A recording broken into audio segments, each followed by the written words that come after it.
Olá, você é corintiano, corintiana, amante de futebol em geral, tudo bem com vocês? Meu nome é Rodrigo, você está no Corinthians Tático, canal dedicado às táticas técnicas de tudo que envolve o futebol do Corinthians, e no podcast Mão, que também aborda tudo sobre o nosso Todo-Poderoso.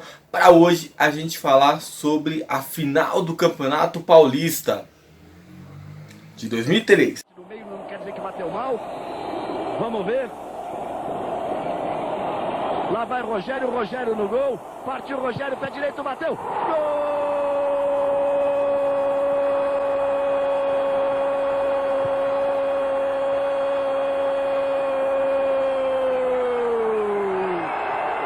É do Corinthians! Bom, para você que não associou, em 2003 foi a última vez que Corinthians e São Paulo fizeram a final do Campeonato Paulista. Para mim foi uma final muito especial, porque foi a primeira final que eu assisti de fato, eu já me reconhecendo plenamente como torcedor corintiano. Eu tinha 12 anos, desde pequeno, meu pai me levava no Pacaembu, eu sempre fui corintiano. Mas eu não tinha paciência, não gostava de acompanhar jogos, não era minha praia. Eu gostava mais do, vamos dizer assim, de videogames, de universo geek, etc e tal. Mas, talvez aí na final de 2002 um bichinho me mordeu, né, entre Corinthians e Santos, e eu me apaixonei por futebol. E a partir de 2003 comecei a assistir tudo que passava na televisão. E aí eu me consolidei de fato como torcedor corintiano, de acompanhar futebol, de começar a me apaixonar, entender futebol. E, pro meu deleite, logo na primeiro campeonato que eu acompanhei, o Corinthians vai chegar na final e é campeão contra o São Paulo. Mas teve muita história em cima disso. Porque o Campeonato Paulista 2003 teve o regulamento mais confuso, talvez, da história do Paulistão. Não fica atrás desse Campeonato Carioca de 2019 não, viu? Foi confuso pra caramba também, com direito a torneio da morte e tudo. Então vamos começar por calma e explicar como estava a situação do Corinthians e São Paulo na época. E aí a gente contextualiza o campeonato, ok? Bom, em 2002 o Corinthians fez uma excelente temporada, foi campeão do Rio-São Paulo, da Copa do Brasil, quase conquistou a tríplice coroa, né, chegando à final no Brasileiro de 2002, perdendo para o surpreendente Santos. E era um time taticamente muito coeso, treinado pelo Carlos Alberto Parreira, para mim um dos melhores treinadores que eu vi, especialmente nessa questão de você montar times fortes, times que sabem o que fazer com a bola, que sabem o que fazer sem a bola, como foi o Bragantino dele, como foi a seleção de 94 e o próprio time que até ele declarou ter o melhor lado esquerdo do mundo, com Kleber lateral, com Ricardinho meia, Gil atacante. E que apesar do vice-campeonato de 2002, o time chegava com muitas expectativas para a Libertadores. Só que a CBF, assim como fez com o Mano, assim como fez com o Tite, levou o Carlos Alberto Parreira do Corinthians. E o Corinthians, com Alberto Alib e Antônio Roque Stadini, vai lá e faz a cagada de contratar o Geninho para o cargo de técnico do Corinthians. Não que o Geninho não fosse um técnico competente. Fez grande campanha contra os Países em 2001, é um cara que sabe de futebol, tá aí no Havaí até hoje. Não é isso, mas o estilo de jogo do Geninho é completamente diferente do Parreira. O Geninho é um cara muito mais, vamos dizer assim, ofensivo, mais no grito, mais na boleiragem, enquanto o Parreira é um perfil totalmente oposto. Inclusive o próprio Geninho em 2003 declarou mais de uma vez que ele gostou, quando o time do Corinthians ganhava, ele falava, pô, finalmente o time do Corinthians tá mais ao meu estilo do que ao do Parreira. Só que o estilo do Parreira tinha que continuar, o time estava pronto, apesar da perda do Ricardinho. Trouxe o meia esquerda para o lugar dele, que era o Jorge Wagner. Também trouxe o Liedson para o ataque, outros reforços. Enfim, era um time que tinha tudo para bater de frente na Libertadores, apesar de grandes times que tinham na Libertadores 2003, como Santos, Boca, Grêmio. Mas isso é outra história. Mas fato é que, independente disso, o time já vinha montado e forte, pelo menos para o estadual de 2003. Já o nosso rival São Paulo vinha já de uma grande decepção. Em 2002 investiu muito dinheiro, contratou o próprio Ricardinho do Corinthians. Tinha um elenco caríssimo com Gustavo Neri, Rogério Ceni, Fábio Simplício, Luiz Fabiano, Kaká, dentre outros jogadores. E o time decepcionou no Campeonato 2002 porque terminou em primeiro lugar a primeira fase. Ele vai lembrar que 2002 foi o último ano que o torneio não foi de pontos corridos, foi sim de os primeiros 8 se classificam, depois esses 8 jogam mata-mata e vão se matando até chegar à final. São Paulo foi eliminado pelo Santos, que era o oitavo colocado, se classificou na Bacia das Almas, enfim, no final deu no que deu. Mas mesmo assim, o time decepcionou bastante. Só que o Oswaldo de Oliveira continuou no cargo, ainda que sob muita pressão. E o time, apesar de tudo, entrou forte para aquele campeonato. Inclusive como favorito. São Paulo era favorito para aquele campeonato de 2003, lá quando começou, tá bom? E o que foi o campeonato de 2003? Eu não sei se explicar. Mas olha, a forma de disputar é a seguinte. Tinha 21 times. Começa por aí, número ímpar. Divididos em grupos de 7. Sendo que, se você parar a pensar, se tem 3 grupos e um grupo de 7, se temos 3 grupos e com 7 equipes, não tem como ter clássico em todos os grupos. Não tem. E tinha um grupo que tinha Corinthians e Guarani, tinha um grupo que tinha Palmeiras e Ponte Preta, e um grupo que tinha Santos e São Paulo. Simples assim, né? Tinha Santos e São Paulo no mesmo grupo. Que eu posso explicar, cara. Genial, né? E Corinthians e Palmeiras não jogaram clássicos na primeira fase. Então, pra você ter uma ideia, se não fosse o cruzamento nas semifinais com o Palmeiras e na final com o São Paulo, o Corinthians não teria jogado nenhum clássico nesse campeonato. E não jogou contra o Santos, diga-se de passagem. E é genial, né? Corinthians e Santos fez uma grande final em 2002, a rivalidade é flor da pele, o Robinho falando sempre provocando o Corinthians com o Vampeta querendo vingança. Mas pra que prever um Corinthians e Santos no campeonato? Deixa pra lá. É o seguinte, se classificavam para a próxima fase, que eram as quartas de final, os 8 melhores times. 8 melhores times. Simples assim. É o seguinte, as 8 melhores pontuações, independente do grupo, se classificavam para as quartas de final. Então você poderia ter 7 times de um grupo classificados no mesmo grupo e todos os times de um grupo indo para o torneio da morte. Simples assim. Que torneio da morte? Porque é o seguinte, os 12 piores times iam jogar um mata-mata, uma espécie de mata-mata da morte, e quem ia perdendo ia passando de fase, onde o grande perdedor enfrentava o vice-campeão da Série A2 em um mata-mata direto, uma repescagem para ver quem ficava na Série A1 de 2004, ou quem ia para a Série A1 de 2004. Tá confuso? Vai piorar. É o seguinte, se você faz a conta, se 8 passam de fase e 12 jogam mata-mata, são 20 times. E sobrou um time. E esse um time? Esse um time é o pior colocado, o pior pontuador de todos. Esse sim era rebaixado, tá bom? Então, as comissões técnicas iam aos jogos com a prancheta, com esquemas táticos, com um plano de jogo e uma calculadora do lado para saber como ia ser a vida deles no campeonato, porque o negócio era punk, velho. E numa época em que não tinha internet. Então não é igual hoje, que seu time tá perdendo, você liga lá, você abre lá o seu celular, você vê a tabela em tempo real, os gols, as estatísticas, as probabilidades. Não, naquela época você dependia da imprensa, você tinha que ficar ligado no rádio. Eu, por exemplo, tinha um hábito, quando eu precisava saber o resultado de um jogo que estava acontecendo paralelamente ao do Corinthians, eu pegava todos os rádios da minha casa, ligava em estações diferentes e ficava ali igual doido, cara, tentando ouvir quem falava primeiro o resultado que me interessava. A gente dependia disso, a internet não era tão acessível naquela época. Velhos tempos, mas não tão nostálgicos.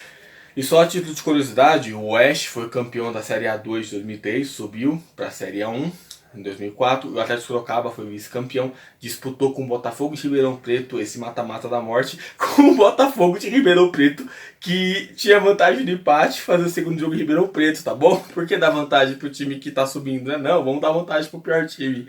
E não, mesmo assim o Atlético Sorocaba conseguiu subir, enfim, os dois disputaram a Série A1 de 2004, inclusive o Atlético Sorocaba foi do grupo do Corinthians. Mas enfim, e o Coringão? Bom, o Coringão fez uma boa campanha, cara. Jogou 6 jogos, obviamente, os grupos eram de 7, você se enfrentava um turno único dentro do seu próprio grupo. Ele fez, portanto, 6 jogos, ganhou 4, empatou 1 e perdeu outro. Obviamente o jogo que ele perdeu, claro, foi pro São Caetano, porque a gente sempre perdia pro São Caetano.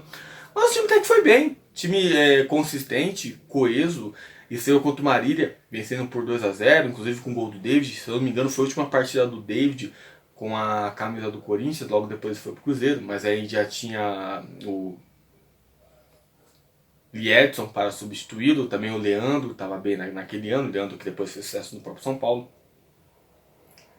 O Gil também começou a temporada como terminou em 2002. Enfim, já a gente fala do time base do Corinthians, tá bom? Mas o time fez uma excelente campanha, ficou em segundo lugar no grupo com 13 pontos ganhos, São Caetano fez 18 e o time tranquilamente entrou entre os 8 melhores daquele torneio. São Paulo, nosso rival da final, fez 11 pontos, também se classificou.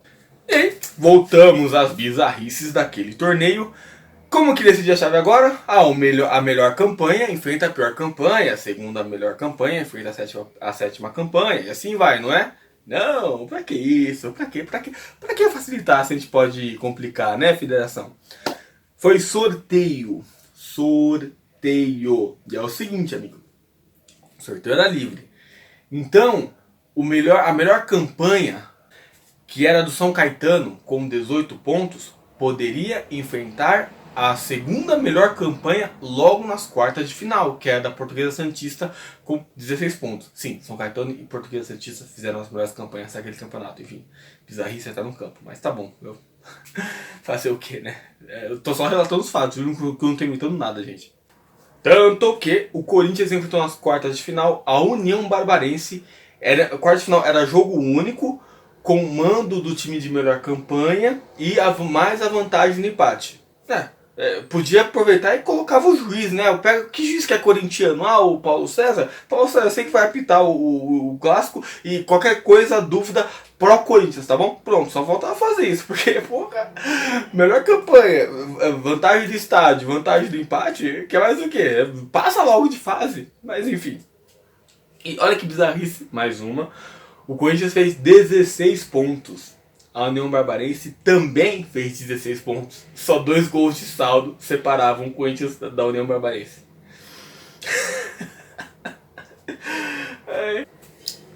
Bom, os confrontos da quarta de final foram o seguinte. Corinthians e União Barbarense, como eu já disse, vencemos por 2-1. Palmeiras São Caetano, o Palmeiras venceu lá na Cátia Campanella por 2-0. Inclusive credenciou o Palmeiras a enfrentar o Corinthians nas semifinais. Portuguesa Santista e Guarani jogaram no Uri com Mursa, foi 0-0. Portuguesa Santista fez a segunda melhor campanha de todas, então ela classificou pela vantagem de empate. E o São Paulo meteu 4-2 no Santo André, no Morumbi.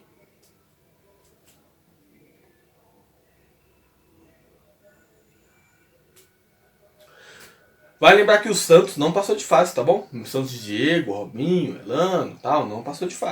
Fez só 10 pontos e os times que se classificaram com a pontuação mínima foram 11 pontos, tá bom? E aí, finalmente, semifinais. Agora começou o campeonato. Semifinal, final, tá lá rolando o prêmio da morte que já expliquei. Bom, pelo menos daqui pra frente agora o negócio vai ser de boa, né? O negócio vai ser tranquilo, não vai? É o seguinte, jogaram Corinthians e Palmeiras no semifinal, São Paulo e Portuguesa Santista na outra. A federação previa que a melhor campanha de todas fosse ter vantagem dos empates nas finais. Por que eu tô falando isso agora na semifinal? Calma lá que você vai entender. Só que antes das semifinais, o São Paulo só começou com um burburinho do seguinte. E rolaram os primeiros jogos das semifinais, vamos lá. Palmeiras abriu 2-0 no Corinthians no Morumbi, mas Corinthians no segundo tempo reage e faz 2-2. Corinthians busca o jogo, o Palmeiras precisava muito daquele campeonato, porque naquele ano ele estava na Série B, eram os únicos Corinthians e Palmeiras do ano, mas não, o Corinthians reagiu, empatou 2-2 e foi para o segundo jogo da semifinal com a vantagem no empate. Já lá no Morumbi, a Portuguesa Santista perdeu de 5-0 do São Paulo. 5-0. Foda. Sim, a sensação daquele ano, a Briosa não aguentou. Tudo bem que a Portuguesa Santista tinha muitos jogadores do São Paulo jogando lá. Se eu não me engano, eles jogaram sim, não tinha essa cláusula de não jogar contra o time que te emprestou. Era Souza, Rico, Adriano, não lembro se tinha mais, acho que o Júlio Santos estava também, não me recordo agora.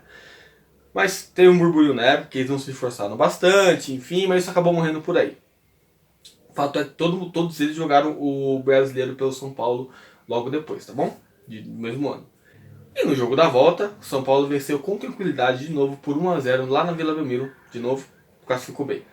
Entre um jogo e o outro, o presidente do São Paulo na época, Marcelo Portugal Gouveia, queria rasgar o regulamento. E falou que não, que o São Paulo teria a vantagem do empate na final, por ele ser o atual super campeão paulista. Porque em 2002 também deu uma outra confusão, que é um outro vídeo, uma outra história.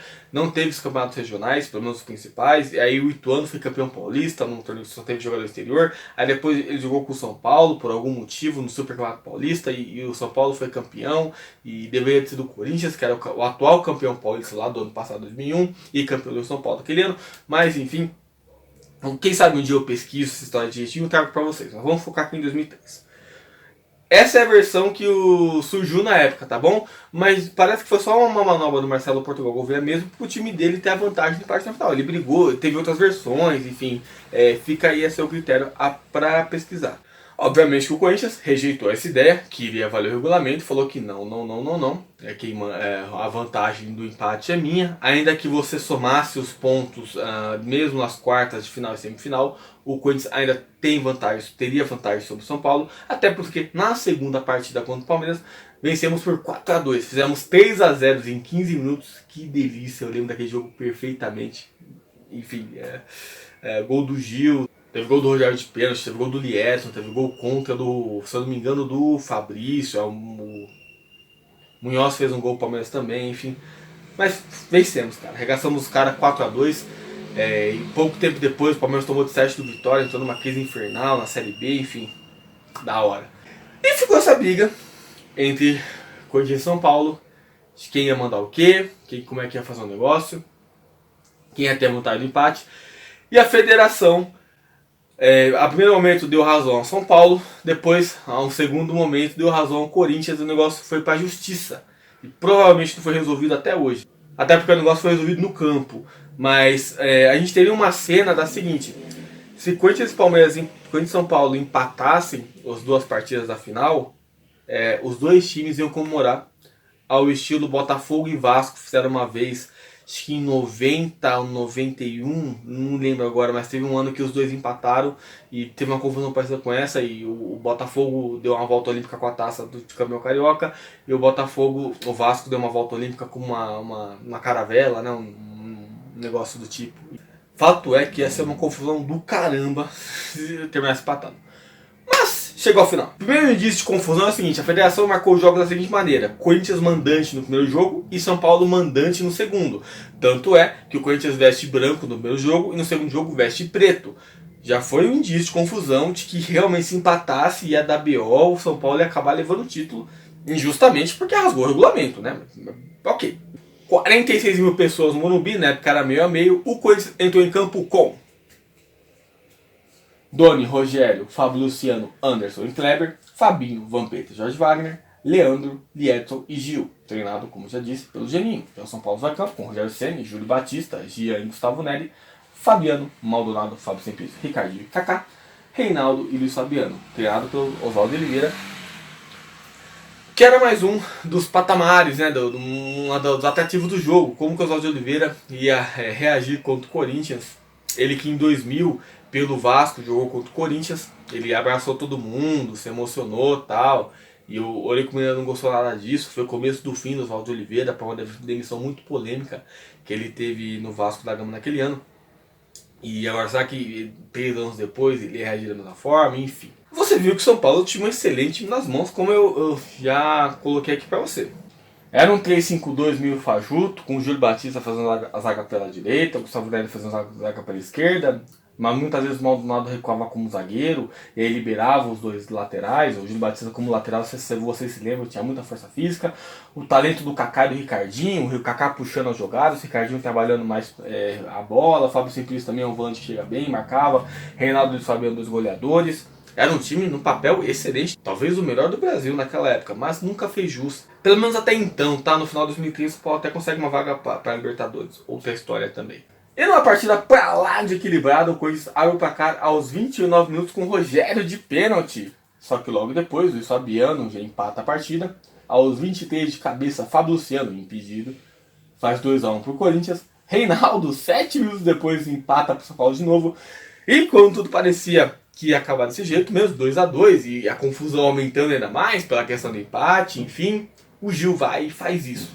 Em 2002 o Gil tinha feito um gol igualzinho assim no São Paulo e agora foi e repetiu a dose. Beleza. Durante a semana começou a se especular muito a respeito da postura do São Paulo contra o Corinthians. O São Paulo na época estava numa fase que ele estava sendo muito freguês do Corinthians.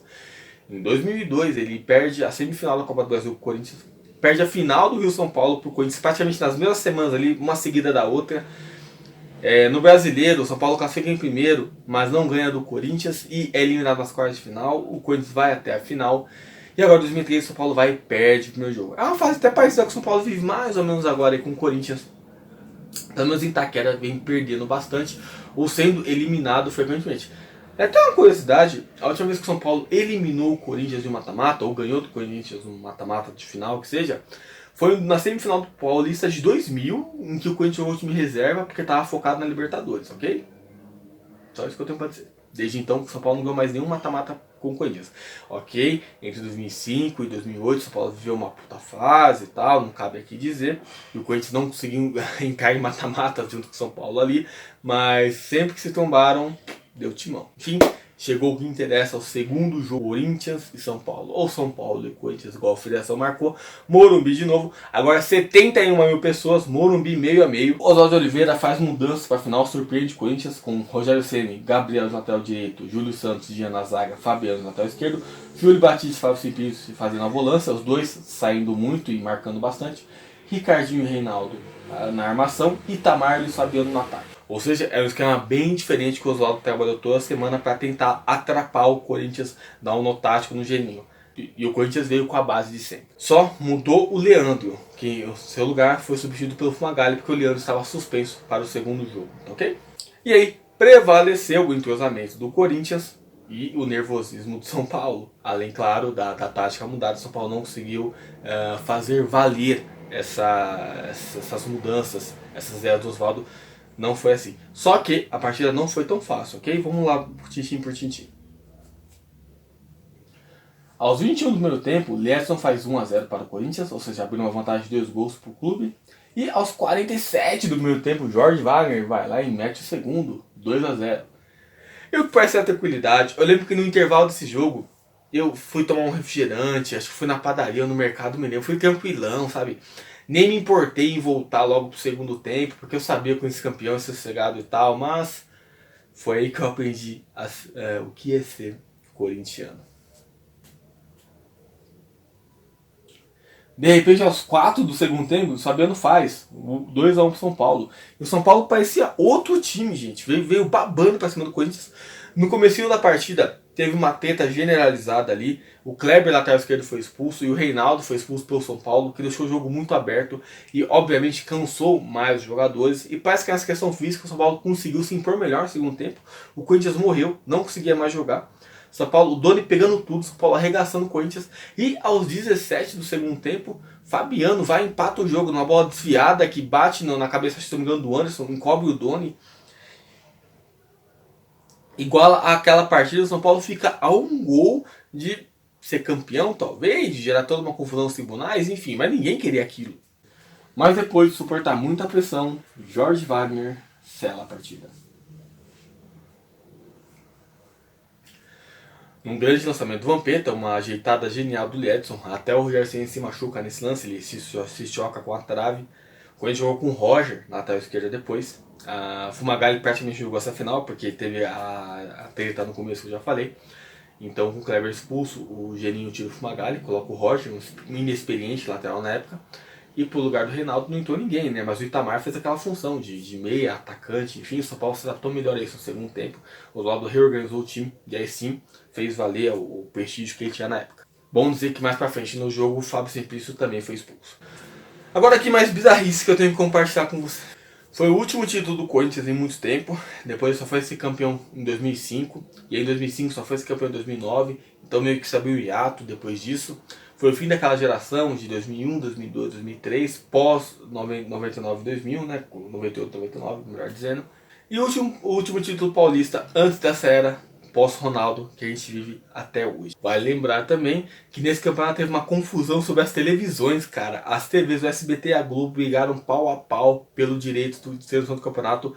A Globo passou irregularmente o Campeonato Paulista, ela não tinha os direitos de transmissão, o SBT processou a Globo, a Record também transmitiu ilegalmente, aí no meio do campeonato a Record abandonou o negócio e foi embora. se focou na Série B com o Palmeiras. O Silvio Santos investiu forte no futebol. Tanto que os jogos, por exemplo, Corinthians e Palmeiras, a primeira semifinal foi numa quarta noite, mas não foi às 9h40, ou 9h50, 9h30, foi 9 da noite, arregaçando a novela da Globo, que só teve 20 minutos de transmissão aquele dia. E olha que naquela época ela tava passando nada mais, nada menos que Celebridade, que era um puta sucesso na época. Imagina o preju pra Globo disso, cara. Vai lembrar também que a final foi num sábado às 18 da tarde e o primeiro jogo da final foi ao domingo, 18 da tarde também, ou seja, às 6 horas. Ferrando de vez aí com o Domingão do Faustão, né? Quebrando o programa no meio. E também, uma última grande curiosidade que dá pra dizer é que o Corinthians ficou indefinitivo com a Taça Palácio dos Bandeirantes, essa que você tá vendo aí na tela agora, que foi estabelecida no início dos anos 90 pela Federação Paulista de Futebol e seria entregue a quem fosse campeão paulista 3 vezes seguidas ou 5 vezes alternadas, como o Corinthians foi campeão em 95, 97, 99, 2001 e agora 2003. Até hoje o Corinthians é detentor dessa taça. E assim, para sempre será, obviamente, até porque essa taça agora é única e exclusiva do todo-poderoso Timão. E esse foi um detalhamento para você do que foi esse Campeonato Paulista, do regulamento, da campanha do Corinthians, do contexto do time, do rival. Espero que tenha apimentado, tenha alimentado seus conhecimentos para essas decisões que teremos agora aí, de novo, entre Corinthians e São Paulo, 16 anos depois. E se gostou, por favor, deixe seu feedback. E ainda que não tenha gostado, sua crítica, seu comentário, sua lembrança de 2003 desse time, fica à vontade aí no campo dos comentários, tá ok? Para você um forte abraço, tudo de bom sempre. Lembrando, se gostou, se inscreva no Corinthians Tático, procura aí meu canal, tá o comentário fixado logo abaixo aí na seção. E lá você vai ter mais ideias aí a respeito do Corinthians, a parte tática, a parte histórica também, tá ok? Forte abraço e tchau, tchau.